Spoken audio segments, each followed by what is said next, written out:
Bonjour à vous investisseurs, futurs investisseurs immobiliers, j'espère que vous allez bien. On se retrouve dans cette vidéo pour parler de pourquoi faut-il mettre une clause de substitution dans son compromis de vente. Alors si vous ne me connaissez pas encore, je m'appelle Charles Lenoble, je suis investisseur et formateur en investissement immobilier. Si vous voulez en savoir plus sur l'immobilier, n'hésitez pas à cliquer sur le petit bouton s'abonner pour recevoir mes nouvelles vidéos ainsi que sur la petite cloche pour avoir une notification à chaque nouvelle vidéo. Et dans la description, une formation gratuite pour vous, comment investir dans l'immobilier. N'hésitez pas, c'est totalement gratuit. Alors pourquoi mettre une clause de substitution dans ces compromis de vente? Alors ça va être une vidéo très courte mais c'est important de le savoir. Lorsque vous signez un compromis de vente, il est important de mettre une clause de substitution. Pourquoi? Parce que en cas de compromis de vente signé, vous pourrez donner à une personne physique ou morale autre que vous le droit de jouir du compromis de vente. Quel est cet avantage? Admettons, je signe un compromis de vente pour un immeuble. Je cherche un financement. Ce financement, je n'arrive pas à l'avoir. J'ai tout essayé, j'ai fait une vingtaine de banques, je n'arrive pas à l'avoir et j'ai encore 20 jours devant moi pour trouver le financement, mais je sais que c'est complètement foutu. L'avantage avec cette clause de substitution, c'est que je pourrais donner l'immeuble, par exemple, à un de mes amis ou à un autre investisseur et en plus de ça, peut-être moyennant une petite rémunération.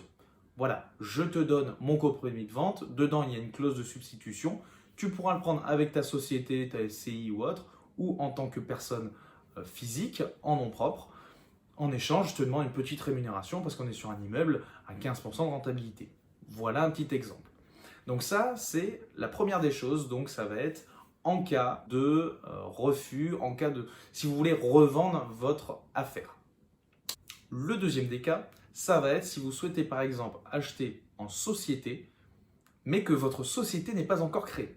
Donc ça, moi, ça m'est arrivé. Je voulais investir dans un petit local commercial en société. Je devais recréer une SCI, mais je ne l'avais pas. Le problème, c'est que dans le compromis de vente, c'est la SCI qui achetait le bien immobilier, ce n'était pas moi.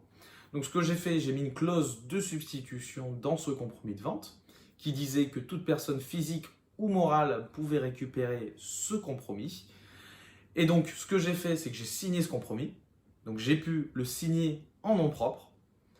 Et plus tard, au bout de 10-15 jours, après la création de ma SCI, après avoir récupéré le cabis, c'est ma société qui a pu commencer à démarcher les banques pour pouvoir avoir le financement. Donc la clause de substitution peut aussi servir si vous souhaitez investir en société et que votre société n'est pas encore créée. Voilà, c'est donc les deux points qui sont importants. Pourquoi mettre une clause de substitution dans votre compromis de vente? C'est tout bête, il faut le savoir, mais c'est ça de l'investissement intelligent. Je vous remercie d'avoir regardé, n'hésitez pas à mettre en commentaire ce que vous avez pensé de cette vidéo, ceci est très important, et un petit pouce bleu si vous avez aimé. Je vous remercie d'avoir regardé et je vous dis à bientôt dans mes prochaines vidéos.